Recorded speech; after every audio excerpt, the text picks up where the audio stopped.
వర్షంలో వడగళ్ళు, రాళ్ళు పడటం విన్నాం, చూశాం కూడా.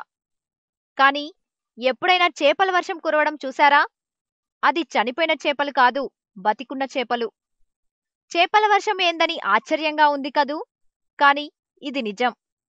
అవును, ఇది సెంట్రల్ అమెరికాలోని లోరోలో ఉన్న చిన్న పట్టణమైన హౌండరాన్‌లో దశాబ్ద కాలంగా ఈ వర్షం కురుస్తోందట. మే నుంచి జూన్ నెలలో అక్కడక్కడ చేపల వర్షం కురుస్తోంది. ఈ వర్షాన్ని లువియా ఆఫ్ స్పీసెస్ లేదా రెయిన్ ఆఫ్ ఫిష్ అంటారు. అసలు చేపల వర్షం ఎందుకు కురుస్తుంది? ఎలా కురుస్తుంది? దీని ఉద్దేశమేమిటి? అనే విషయాలనేవి ఆలోచించకుండా అక్కడి వాళ్ళు చేపలను పట్టుకొని వండుకొని తింటారు.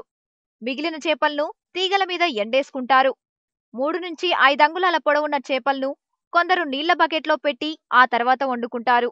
ఈ వర్షం ఉరుములు, మెరుపులతో చేపలు ఆకాశం నుంచి పడుతూ కురుస్తోంది.